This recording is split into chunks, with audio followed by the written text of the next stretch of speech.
Hello everyone, आदाब, अस्सलाम वालेकुम। How are you? Welcome to my YouTube channel Noor classes. आज हम एक नया टॉपिक, एक डेरिवेशंस या दो डेरिवेशंस करेंगे। मे बी पॉसिबिलिटीज़ तो यही है कि हम दो डेरिवेशंस कर लें। फर्स्ट ऑर्डर ऑफ रिएक्शन के लिए वेग समाकलित समीकरण का, और ज़ीरो ऑर्डर ऑफ रिएक्शन के लिए फर्स्ट ऑर्डर ऑफ रिएक्शन, दोनों के लिए हमें करना है। तो आज हम बिना देर किए हुए चलते हैं। आप लोग थोड़ा सा मैथमेटिकल है, बायोलॉजी के स्टूडेंट्स थोड़ा सा रखेंगे, अपने नज़रें बिठाए रखेंगे, ध्यान से सुनेंगे, ध्यान से उसको फिर पॉज करके वीडियोस को उसको रिपीट करेंगे, कई बार रिपीट करेंगे। चूँकि मैथमेटिकल जो बेस्ड होते हैं स्टूडेंट्स, उनके लिए थोड़ा इजी हो जाता है, आसान हो जाता है। पर जो बायोलॉजी स्टैंडर्ड के होते हैं या वो पढ़ते हैं, उनके लिए थोड़ा सा टफ़ होता है, चूँकि वो मैथमेटिकल पॉइंट ऑफ व्यू से थोड़ा सा अवॉइड रहते हैं, पीछे रहते हैं।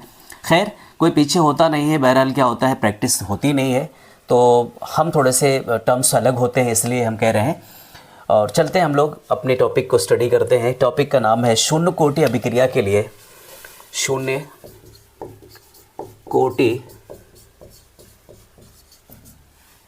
कोटि की अभिक्रिया के लिए, कोटि की अभिक्रिया के लिए वेग समाकलित समीकरण, वेग समाकलित समीकरण। पहले तो हमने चूँकि ऑर्डर ऑफ रिएक्शंस के बारे में पढ़ा है, ऑर्डर ऑफ रिएक्शन क्या होती है उसके बारे में हमने जाना है। हमें अब स्टडी करना है इसको हमें इंटीग्रेशन करना, जिसको हम इंग्लिश में समाकलित को कहते हैं, इंटीग्रेशन करना है। तो चलते हैं, हम लोग क्या करते हैं, अपनी रिएक्शंस की तरफ और स्टडी करते हैं। मान लीजिए आपने क्या लिया, एक रिएक्शन आपने रिएक्टेंट आर लिया और ये पी प्रोडक्ट में कन्वर्ट हो गई। ठीक, अगर ये पी प्रोडक्ट में कन्वर्ट हो गई, इसको आप क्या लिख सकते हैं? आपने कहा कि ज़ीरो ऑर्डर ऑफ रिएक्शन के लिए n इक्वल टू क्या है, शून्य है। अगर n इक्वल टू शून्य है तो आपने रिएक्शंस को कैसे लिखा था वहाँ पर? डियर स्टूडेंट्स, जब आपने ये लिखा n इक्वल टू ज़ीरो, ये देखिए फ्रेम में नहीं आ रहा था, मैं थोड़ा सा रुक गया था यहाँ पर। n इक्वल टू ज़ीरो, आपने अभी रिएक्शंस जो हमने यूनिट निकाली थी उससे पहले आपने क्या लिखा था? आपने लिखा था minus D concentration R upon D T लिखा था, इक्वल टू क्या लिखा था, के आर की पावर एन लिखा था आपने। ये आपने दोनों को, ये दो आपके रिएक्टेंट है, आपके रिएक्टेंट यही है और इसी पे डिपेंड करता है। क्या कह रहा है, इसका मतलब क्या है? Minus D concentration R upon D T का क्या मतलब है? इसका मतलब ये है कि अभिकारक, हम इसको हिंदी में लिख सकते हैं, अभिकारक की समय के साथ परिवर्तन है। अभिकारक की जो समय के साथ परिवर्तन हो रहा, क्या हो रहा है, डी आर, यानी ये आपका जो डी होता है, इसका मतलब होता है सूक्ष्म होता है। तो ये समय के साथ साथ क्या होता है, अभिकारक आपका रिएक्टेंट क्या होता है, डीके होता है, कम होता रहता है। और यहाँ पर जो है आपकी अभिक्रिया की कोटि होती है, कौन, आर, जो आर की कंसंट्रेशन एन है वो अभिक्रिया की कोटि है। तो हम यहाँ क्या लिख सकते हैं, एन इक्वल टू जो लिखा है यहाँ पर, जहाँ एन इक्वल टू शून्य है, शून्य क्या है, अभिक्रिया की कोटि है, ये अभिक्रिया की कोटि है। इसको हम क्या लिख सकते हैं, इसको हम लिख सकते हैं, अगर आपको ऐसे लिखना हो, minus concentration R D R upon D T को हम क्या लिख सकते हैं, चूँकि यहाँ पर इसको पहले हम एक स्टेप और लिख लेते हैं, इक्वल टू के ये का आप क्या है, कांस्टेंट है, के कांस्टेंट है, जिसको हम वेग स्थिरांक बोलते हैं या रेट कांस्टेंट बोलते हैं। आर जो आपकी है ये आपका रिएक्टेंट है। पावर अगर n बराबर ज़ीरो है, इसका हमने ज़ीरो लिख दिया। ज़ीरो की किसी भी डिजिट की, अगर किसी भी अंक की जो पावर ज़ीरो होती है, उसकी वैल्यू क्या होती है, 1 होती है। तो इसको हम क्या लिख सकते हैं, यहाँ हम लिख सकते हैं, चूँकि किसी भी डिजिट की पावर ज़ीरो हो तो उसकी वैल्यू 1 होती है। कितनी होती है, 1 होती है। वो क्यों ना कितने ही लाख, 2 लाख हो, 10 लाख, 20 लाख, करोड़ हो, कुछ भी हो, पर उसकी वैल्यू, अगर उसकी घात 0 है तो उसकी वैल्यू क्या होगी, 1 होगी। इसको और आप आगे कर सकते हैं, इसको हम उधर ले जाएं, या फिर इसको हम ऐसे भी लिख सकते हैं, minus D concentration R upon D T equal to के अब के चूँकि इसकी वैल्यू 1 हो गई तो फिर हम क्या लिख सकते हैं, इसको 1 इस तरीके से लिख सकते हैं, या फिर ऐसे भी हम लिख सकते हैं। इसको हम और भी एलाबोरेट कर लें तो क्या हो सकता है, इसको हम कर सकते हैं डी कंसंट्रेशन आर, इसको हम ले जाएं उधर तो क्या हो जाएगा, माइनस के साथ उधर जाएगा तो क्या हो जाएगा माइनस के डी टी, टी टी को हम उधर ले जाएं और माइनस को भी उधर चला जाएगा, तो इसको ऐसे भी लिख सकते हैं। अब ये क्या कर सकते हैं, हम इसका इंटीग्रेशन करते हैं, दोनों तरफ लिखते हैं यहाँ पर, दोनों तरफ समाकलित करने पर या समाकलन करने पर, समाकलन क्या होता है, इंटीग्रेशन होता है, और वो इंटीग्रेशन का साइन आप देखते हैं तो क्या होता है, कुछ इस तरीके से होता है, ये इंटीग्रेशन का साइन होता है, ये इसको हम क्या लिख सकते हैं, और किसका होता है समाकलन, समाकलन का होता है जिनके साथ डी लगा होता है, जिनके साथ डी या डेल्टा लगा होता है उन्हीं का समाकलन होता है। तो इसको हम क्या लिख सकते हैं, डी कंसंट्रेशन आर, इसको ए ना समझिएगा, डी है भाई, ये डी है, इज इक्वल टू माइनस के बाहर लिख लीजिए इसको, dt का होना है तो फिर dt आप लिखिए यहाँ पर dt लिख सकते हैं। अब एक चीज़ तो हमें समझ आना चाहिए, इसलिए कि यहाँ पर क्या है, ये सूक्ष्म है, तो इसमें सूक्ष्म का मतलब क्या होगा, एक इनिशियल होगा एक फाइनल होगा, तो इसमें क्या होगा, कंसंट्रेशन मान लेते हैं हम यहाँ पर, हम यहाँ मान लेते हैं, माना या सपोज दैट क्या है, सपोज दैट कंसंट्रेशन यानी t 0 टाइम पर, t बराबर 0 टाइम पर आपकी r की कंसंट्रेशन r0 रही होगी, कितनी, r0 रही होगी। फिर t बराबर t टाइम पर r की कंसंट्रेशन rt हो गई होगी, कितनी, rt हो गई होगी। इसका मतलब क्या होगा, एक तो इनिशियली यह r0 है, दूसरा क्या है, rt है। इसको हम क्या करते हैं, यहाँ पर हम एक दूसरी पेन से इसको मेंशन करते हैं, ये rt और यहाँ पर क्या हो जाएगा, r0।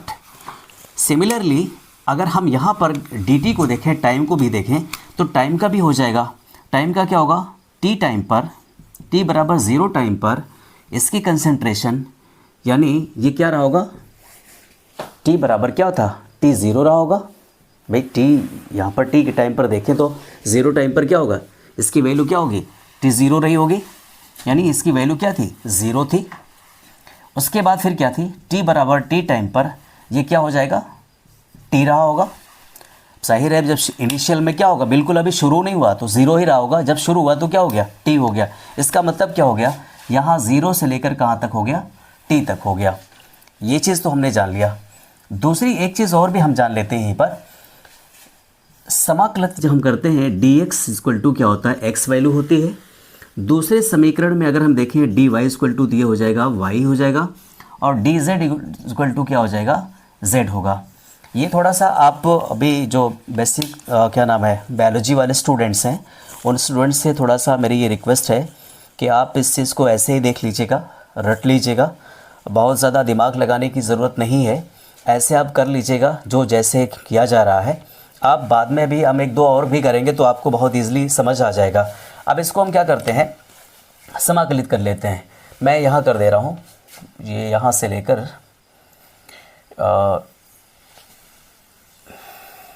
यहाँ हम कर दे रहे हैं, इसको यहाँ उठा कर रहे हैं। मुझे लगता है फ्रेम में कट रहा होगा तो इसलिए जो है इधर ऊपर करते हैं, ऊपर आ जाएगा। इसको हम लिख सकते हैं d।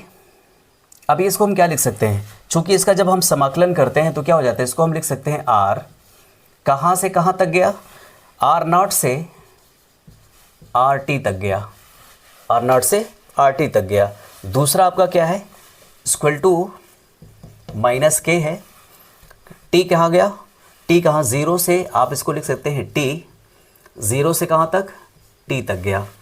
अब इसको आप घटा लीजिए, upper limit to lower limit, upper limit to lower limit, upper limit to lower limit को घटा देते हैं। घटा दीजिए, कैसे घटाएंगे, इसको क्या लिख सकते हैं, RT माइनस क्या लिख सकते हैं इसको, तो RT minus R0 equal to minus K, इसकी वैल्यू क्या है? अब इसकी वैल्यू यही होती है जो इसकी अपर वैल्यू जो होती है इसकी, यानी कंसंट्रेशन की वैल्यू क्या होती है? अपर और लोअर, इसी की वैल्यू ये होती है RT माइनस R नॉट होती है। किसकी? इसकी वैल्यू है। इसकी वैल्यू क्या हो जाएगी? T को हम घटा देंगे, T माइनस 0, तो क्या हो जाएगा? RT minus R not equal to minus KT हो जाएगा। यही आपका क्या है? यही आपका फार्मूला है, यही आपका फार्मूला है। इसको थोड़ा सा और इलाबरेट हम कर देते हैं। तो इसका इलाबरेट जब करते हैं तो आता क्या है? इसको हम लिख सकते हैं RT और equal to minus KT plus इसको हम इधर ले आएंगे तो क्या हो जाएगा? R नॉट हो जाएगा। फाइनली जो आपको एक फार्मूला मिला वो क्या मिला? RT equal to minus KT plus R not होता है। यानी जीरो ऑर्डर ऑफ फ्रिक्शन के लिए, शून्य कोटि अभिक्रिया के लिए वेग समाकलित समीकरण क्या होता है? हमने क्या लिया? यहाँ पर एक रिएक्टेंट लिया और गोइंग ऑन प्रोडक्ट में वो कन्वर्ट हो गया। यदि हमने क्या लिया? शून्य कोटि के बारे में हमें जीरो ऑर्डर ऑफ फ्रिक्शन के लिए हमें मेंशन करना है, उसको डिराइव करना है, तो हम इसको क्या फार्मूला लेते हैं? Minus dR/dt equal to KR की पावर n ना। यहाँ पर n इक्वल टू क्या है? 0। आपने जीरो ऑर्डर ऑफ फ्रैक्शन के लिए कर रहे हैं, यानी अभिक्रिया की कोटि होती है। अब ये dR/dt जो होता है अभिक्रिया की समय के साथ क्या होती है? परिवर्तन होता है। जाहिर है जब हम रिएक्शन कर रहे होते हैं, अब आप यहाँ पर देख लीजिए, मैं थोड़ा सा ये कर दे रहा हूँ, ये आपका रिएक्टेंट है, ये आपका प्रोडक्ट है, ये प्रोडक्ट है, ये आपका रिएक्टेंट है। यहाँ ये मैक्सिमम था और यहाँ पर ये क्या हो जाएगा? मिनिमम हो जाएगा। यहाँ पर ये मैक्सिमम है, तब यहाँ पर ये क्या था? P यहाँ पर मिनिमम है। तो इस तरीके से जिस रेशियो में रिएक्टेंट क्या होता है? टाइम टू टाइम क्या होता है? डिक्रीज़ होता है। उसी टाइम क्या होता है? प्रोडक्ट जो होता है वो इंक्रीज़ होता है। तो हमने क्या लिखा? dR/dt इक्वल टू अभिकारक की क्या होती है? रिएक्टेंट की समय के साथ क्या होती है? चेंजेस होते हैं। अब इसको हम कैसे लिख सकते हैं? R की पावर 0 लिख सकते हैं यहाँ पर, और इसकी पावर जब 0 लिखते हैं इसका मतलब किसी की पावर 0 होती है तो उसकी वैल्यू 1 होती है। और हमने क्या लिखा है? इसको dR equal to minus KDT लिख सकते हैं। अब इसका इंटीग्रेशन यानी दोनों तरफ हम क्या करते हैं? समाकलित करते हैं या समाकलन करते हैं, तो क्या हो जाता है? चूँकि हम t टाइम पर यानी t0 समय पर हमारी R की कंसंट्रेशन क्या थी? R नॉट थी, बिल्कुल वो अभी रिएक्शन करने को ही तैयार था। अब उसके बाद t टाइम पर हमने क्या देखा? t टाइम पर हमारे रिएक्शन क्या है? R से RT हो गई। जब R से RT हो गई तो हम क्या लिख सकते हैं? यानी जो कंसंट्रेशन है R नॉट से RT, ये डिफरेंस, ये D जो है आपको डिफरेंस बता रहा है, यानी दोनों में से अपर टू लोअर से हम माइनस करेंगे, हमें वैल्यू मिल जाएगी। उसी तरीके से T के रेफरेंस पे अगर देखें, T0 टाइम पर हमारी कंसंट्रेशन यानी जो चेंजेस थे वो 0 थे, पर T टाइम पर क्या हुआ? चेंजेस T हो गया। अब इसको हम क्या लिख सकते हैं? dr को या dt को हम क्या लिख सकते हैं? यहाँ पर एक चीज़ और भी आप लिख लीजिएगा, अगर dt को लिखना चाहेंगे तो इंटीग्रेशन dt इक्वल टू क्या लिख सकते हैं? t लिख सकते हैं। शायद वो फ्रेम में ना हो या कट गया हो, तो ऊपर आप लिख लीजिएगा। मुझे लगता है कट गया होगा फ्रेम में, तो इसको ऊपर लिख लीजिएगा। जिस तरीके से आपने dr के लिए लिखा हुआ है वैसे ही आप इसके लिए भी लिख लीजिएगा। dt इंटीग्रेशन को हम क्या लिख सकते हैं? t लिख सकते हैं। ठीक, आपने चूँकि लिखा उसी बेस पर है। उसके बाद हमने क्या किया? इसको थोड़ा सा ऊपर ले गए, यहाँ जगह नहीं थी, हमने ऊपर किया, R लिखा हमने, और समाकलन हमने क्या लिखा? RT से R0 तक यानी R नॉट तक equal to minus K। T को हमने 0 से टाइम T तक लेके गए। अपर लिमिट और लोअर लिमिट को हम क्या कर देते हैं? माइनस कर देते हैं। आपका ये समीकरण मिल जाता है। एक चीज़ तो हम अब ग्राफ से समझते हैं, इसकी स्क्रीनशॉट अगर आप लेना चाहें तो अब ले लीजिए। मैं इसको मिटा दे रहा हूँ, इधर मिटा दे रहा हूँ चूँकि हमें ग्राफ मेंशन करना है, तो स्क्रीनशॉट ले लीजिए आप लोग। चलिए अब हम शुरू करते हैं, ग्राफ को जानते हैं। ग्राफ कैसे बनेगा? एक चीज़ आपने पढ़ा होगा, y बराबर mx प्लस सी। y बराबर mx प्लस सी से हम लोग क्या करते हैं? इससे ग्राफ को मेंशन करते हैं। चलिए मेंशन कर लेते हैं। यहाँ हम लिखते हैं, फार्मूले को लिखते हैं पहले, RT equal to minus KT plus R not. ये आपका फार्मूला है। इसी फार्मूले के आसपास हम क्या रखते हैं? y equal to mx plus C, mx plus C, जहाँ पर y RT के बराबर है, k m के बराबर है, t x के इक्वल है, और R नॉट क्या है? c के इक्वल है। अगर ग्राफ हम देखें तो हमारे पास क्या लिया हमने? एक एक्सिस a लिया, ये टाइम t है, और यहाँ पर क्या लिया हमने? ये y एक्सिस लिया, ये y एक्सिस लिया, जहाँ पर ये RT है। आप देखिए RT y की इक्विवेलेंट है, x बराबर क्या है? आपके t के इक्विवेलेंट है। यहाँ मैंने वो लाइन अलाइन किया हुआ है इसको, और आप देख रहे हैं कि माइनस के, यदि अगर आप देखेंगे m इक्वल टू नेगेटिव हो, क्या हो, नेगेटिव हो, तो स्लोप आपका क्या होगा, ऐसे होगा। और जहाँ पर स्लोप होगा इसका मतलब कंसंट्रेशन यहाँ पर R0 होगी, क्या होगी, अभी तो शुरू हुआ है, यानी इसको C से हम डिनोट करते हैं। इस पॉइंट को हम किससे डिनोट करते हैं, C से डिनोट करते हैं। या फिर इसको हम ऐसे भी लिख सकते हैं, मान लीजिए ये x है और x पर क्या है, आपने देखा यहाँ पर टाइम है t, और यहाँ पर m जो है ये आपका क्या है, y एक्सिस है, जिस पर आपका RT है। चलो हमने RT लिख दिया यहाँ पर, इसको ऐसे लिख सकते हैं।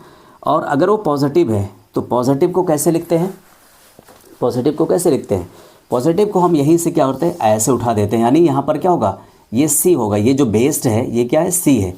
C का मतलब क्या है, यहाँ पर R0 होगा। इसका मतलब m इक्वल टू क्या है, पॉजिटिव है, m इक्वल टू पॉजिटिव है। पर यहाँ पर हमने क्या करना है, हमें ये करना है, इसके ग्राफ को मेंशन करना है, किसके, इसके ग्राफ को मेंशन करना है।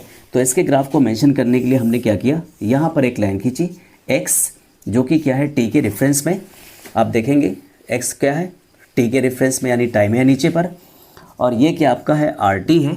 ऊपर आप देख रहे हैं y के एक्सिस पर क्या है, ये y एक्सिस है आपकी, और ये t है। mx क्या है, m के बराबर क्या है, -m है। अगर -m है तो इसका मतलब क्या होगा, यहाँ पर कहीं होगा, m इक्वल टू क्या है, नेगेटिव है। इसका जो स्लोप है वो स्लोप क्या हो जाएगा, नीचे की तरफ होगा, और यहीं पर कहीं क्या होगा, c होगा, जिसको हम R0 के नाम से भी जानते हैं।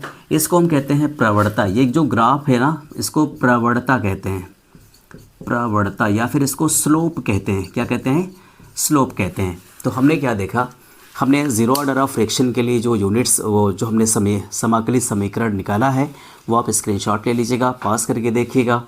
सेकंड हम करते हैं फर्स्ट ऑर्डर ऑफ फ्रैक्शन के लिए। डियर स्टूडेंट्स, अब हमें करना क्या है, हमें एक चीज़ और करनी है, सेकंड करना है प्रथम कोटि के लिए। किसके लिए, प्रथम कोटि के लिए, प्रथम कोटि की अभिक्रिया के लिए, प्रथम कोटि की अभिक्रिया के लिए समाकलित वेग समीकरण, समाकलित वेग समीकरण। समाकलित का मतलब होता है इंटीग्रेशन, इक्वेशन है। तो प्रथम अभिक्रिया की कोटि के लिए, चूंकि हमें क्या करना है, हमने देखा पहले, जो हमने अभी पहले जीरो ऑर्डर ऑफ रिएक्शन के लिए किया था, R कोई रिएक्टेंट है, is going on product P, यानी P में वो कन्वर्ट होता है। जो हमने इक्वेशन निकाला था, वो इक्वेशन क्या था पहले, -d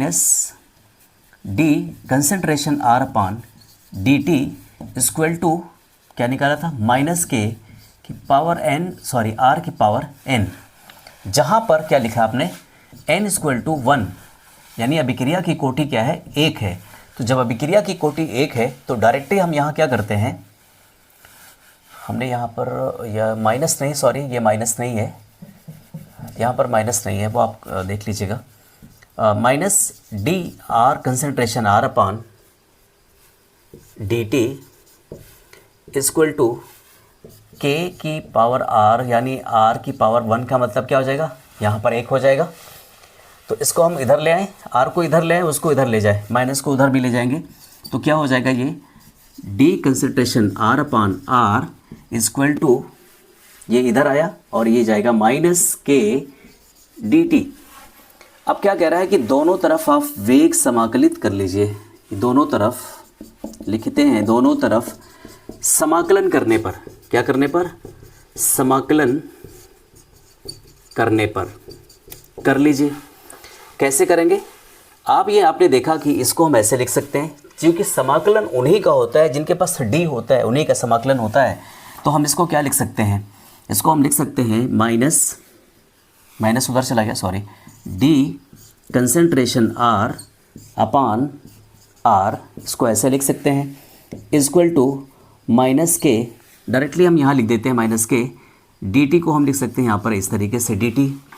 अब क्या बाकी है, अब तो हमने क्या करना है, सबसे पहले हमें एक चीज़ और करना है, यहाँ पर हम यहाँ थोड़ा सा और मेंशन कर दे रहे हैं, एक बड़ा सा कोने वाला हाशिए वाला बना लीजिएगा ताकि आपको जानने में आसानी हो।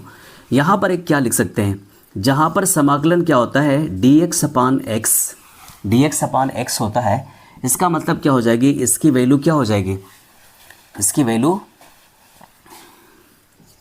dx हो जाएगी। इसकी वैल्यू अभी आपने देखा था इसकी वैल्यू क्या होगी, dx हो जाएगी।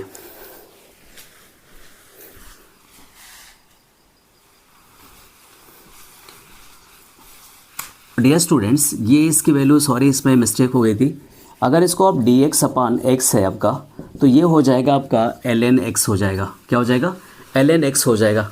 और फिर ln x को हम कह सकते हैं, ln x को log बेस e x लिख सकते हैं। और फिर log बेस e x को हम लिख सकते हैं log 10 बेस x लिख सकते हैं। ये इस तरीके से हम लिख सकते हैं इसको। ठीक, थोड़ा सा मैथमेटिकल है, वो मुझसे भी गलती हो गई थी, उसके लिए सॉरी। अब यहाँ पर चूँकि अभी इस चीज़ को हम क्या लिख सकते हैं, ln x लिख सकते हैं। तो जब ln x लिख सकते हैं तो इसको हम यहाँ पर चूँकि अलग है अभी, और इसको हमने चूँकि पहले वाले रिएक्शंस में हमने लिखा था, वो क्या लिखा था, उसके लिए हमने dt को हमने टी लिख दिया था। यानी उसकी जो वैल्यू थी आपकी अपर लिमिट और लोअर लिमिट को घटाकर हमने क्या किया था, उसको देख लिया था। अब हमें क्या करना है, यहाँ पर इसकी वैल्यू रख देना है। यहाँ पर हम क्या लिख सकते हैं, ln x, यानी इसको हम लिख सकते हैं ln r लिख सकते हैं।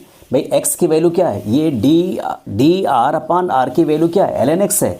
यानी इसको हम क्या लिख सकते हैं, ln x की वैल्यू ये r है, तो हम इसको लिख सकते हैं ln r। क्या लिख सकते हैं, ln r लिख सकते हैं। लिमिट ले लीजिए इसकी, और लिमिट कैसे लेंगे आगे और लिखते हैं अभी, माइनस के, इसकी जो लिमिट लेंगे क्या हो जाएगा, ये हो जाएगा t आपका, क्या हो जाएगा t। तो t जब हो जाएगा, यहाँ हम लिख सकते हैं कैसे, t बराबर, अभी इसको ऐसे कर लेते हैं, t बराबर 0 टाइम पर आपकी r की कंसंट्रेशन क्या थी, r0 थी। ठीक, उसके बाद t बराबर t टाइम पर r की कंसंट्रेशन क्या हो गई, rt हो गई। ठीक, उसी तरीके से t टाइम पर, यानी 0 टाइम पर आपकी जो वैल्यू थी यहाँ पर 0 थी। उसके बाद जो टाइम जैसे भी t बराबर t हुआ, उसकी क्या हो गई, टाइम t हो गई। इसका मतलब क्या हुआ, इसकी जो हमने वो किया है, ये r0 से कहाँ तक गया, rt तक गया, चला गया। इसके बाद माइनस के है, यानी यहाँ से क्या हुआ, ये 0 से लेकर t टाइम तक हुआ, कहाँ तक, t टाइम तक हुआ। इस इक्वेशन को हम यहाँ लिखते हैं, इस इक्वेशन को हम यहाँ लिखते हैं। अब यहाँ क्या करना है, ln r, ये आपका क्या है ln r, rt से ln r t minus ln r0, ऐसा हम लिख सकते हैं। इसलिए कि चूंकि ln r है और इसकी r की वैल्यू क्या हो जाएगी, rt और माइनस r 0, यानी अपर लिमिट से लोअर लिमिट को हम क्या करते हैं, घटा देते हैं। अपर लिमिट से लोअर लिमिट को घटा देते हैं। जैसे हमने पिछले वाले ज़ीरो ऑर्डर ऑफ फ्रैक्शन के लिए हमने किया था, वैसे यहाँ हम कर रहे हैं। Minus is equal to minus T की वैल्यू क्या हो जाएगी, यहाँ पर हम लिख सकते हैं टी की वैल्यू t माइनस 0 बराबर क्या हो जाएगा, एक इक्वेशन और बढ़ गया हमारा, R T minus ln r0 equal to minus K T हो गया। क्या हो गया, के टी हो गया। अब इसको हम क्या लिख सकते हैं, इसको हम इधर ले आए, ln r t equal to minus K T plus, ये माइनस में उधर जाएगा तो क्या हो जाएगा, प्लस हो जाएगा। ये आपका इक्वेशन हो गया। फर्स्ट ऑर्डर ऑफ रिएक्शन के लिए क्या हुआ, वेग समाकलित समीकरण आपका यहाँ पर है। तो अब हम क्या लिख सकते हैं इसको, एक चीज़ तो हमने देखा, y बराबर क्या लिख सकते हैं, y equal to M X plus C, Y equal to M X plus C. Y equal to क्या है आपका, आर टी है, के इक्वल टू एम है, एक्स इक्वल टू टी है, और आपका आर नॉट इक्वल टू क्या है, सी है। अगर आप यहाँ पर समीकरण निकालें, समीकरण बनाएं, तो आपका समीकरण कैसा बनेगा, ये आपकी x है और ये आपकी क्या है, एक्सिस y एक्सिस है, ये आपका टाइम है यहाँ पर, और यहाँ पर क्या है, ये rt है। चूँकि y एक्सिस पर आपने क्या देखा, rt को देखा, और एक बराबर क्या, m बराबर, यहाँ m बराबर क्या है, माइनस के है। तो m बराबर माइनस के, इसका मतलब क्या होगा, स्लोप इस तरीके से डाउन, यानी नीचे की तरफ आएगा। तो जब नीचे की तरफ आएगा तो ये क्या हो जाएगा, यहाँ पर r0 जिसको हम कहते हैं c, क्या कहते हैं इसको, c कहते हैं। तो हमने क्या देखा, ग्राफ को फर्स्ट ऑर्डर ऑफ फ्रैक्शन के लिए, चूंकि दो ही आती हैं, फर्स्ट ऑर्डर ऑफ फ्रैक्शन आपके सिलेबस में ही दो ही हैं, जीरो ऑर्डर ऑफ फ्रैक्शन के लिए वेग समाकलित समीकरण, और फर्स्ट ऑर्डर ऑफ फ्रैक्शन के लिए वेग समाकलित समीकरण को आपको मेंशन करना है। एक बार इसको हम फिर से रिपीट करते हैं। आर जो आपका है reactant going on product P में कन्वर्ट होता है। यदि जीरो ऑर्डर ऑफ रिएक्शन है तो इसका मतलब क्या हुआ, sorry one first order of reaction है, इसका मतलब क्या हो जाएगा, n इक्वल टू 1। अब यहाँ पर हमने चूँकि जो हमने पिछले फार्मूले लिखे हैं उसी बेस पर हमने क्या लिखा, dr/dt, यानी जो आपका समय के साथ अभिकारक की सांद्रता में परिवर्तन हो रहा है वो क्या हो रहा है, -dr/dt हो रहा है। k इक्वल टू k(r)⁴n, यानी आपके रिएक्टेंट पर डिपेंड करती है, अभिक्रिया रिएक्टेंट पर ही डिपेंड कर रही है। इसको हमने क्या लिखा, n जहाँ पर है उसके बराबर 1 लिख दिया हमने जब इस तरीके से किया तो इसको हमने क्या किया, r को हम इधर ले आए और उसको dt को उधर हम ले गए। दोनों तरफ समाकलन करने पर एक चीज़ हमने देखा कि ये dr upon concentration r/r equal to -k, इसको हम dt लिख सकते हैं। अब एक चीज़ थोड़ा सा ट्विस्ट था इसमें, ट्विस्ट ये था कि dx अपान समाकलित dx अपान x, यानी अब अगर आप देखेंगे तो ये जो आपका dr/r है वो dx अपान x के फॉर्मेट में लग रहा है, तो इसकी वैल्यू क्या होती है, ln x होती है। और ln x की वैल्यू हम क्या लिख सकते हैं, log बेस ex लिख सकते हैं, या फिर log बेस ex की वैल्यू क्या लिख सकते हैं, log बेस 10x लिख सकते हैं। ठीक, इतना तो हमने कर लिया। अगर आप ऐसा लिख सकते हैं तो हम इसको dr/r को क्या लिख सकते हैं, ln r लिख सकते हैं। x की जगह पर r है आपका, तो ln r हमने लिख दिया, यहाँ लिखा। अब वो कह रहा है कि upper limit to lower limit, यानी जब हमारी कंसंट्रेशन इनिशियली जब अभी रिएक्शन शुरू नहीं हुई थी तभी t बराबर 0 टाइम पर कंसंट्रेशन क्या थी, r0 थी। दोबारा अगर हम देखें t बराबर t टाइम पर उसकी r की कंसंट्रेशन कितनी है, rt हो जाएगी। जाहिर है इसको हमने क्या किया, 0 से, यानी इनके बीच का जो डिफरेंस है जब हम घटाएंगे तभी एक्चुअल हमें वैल्यू मालूम होगी। और t के लिए भी वही चीज़ है, हमने upper limit to lower limit.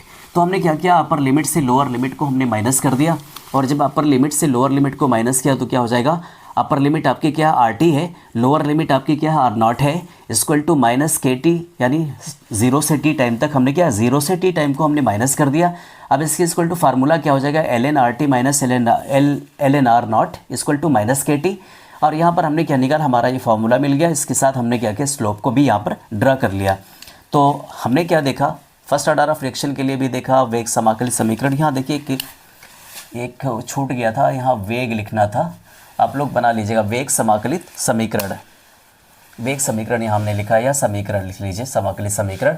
आप कुछ भी लिख सकते हैं, बहरहाल आपकी हेडिंग सेंस आपका सही था पर गलत लिख गया था, इसके लिए आपको सॉरी। तो हमने देखा, आप स्क्रीनशॉट ले लीजिए आप इसका। आज के लिए बस हम इतना ही, मुझे लगता है कि अब ये सफिशेंट है।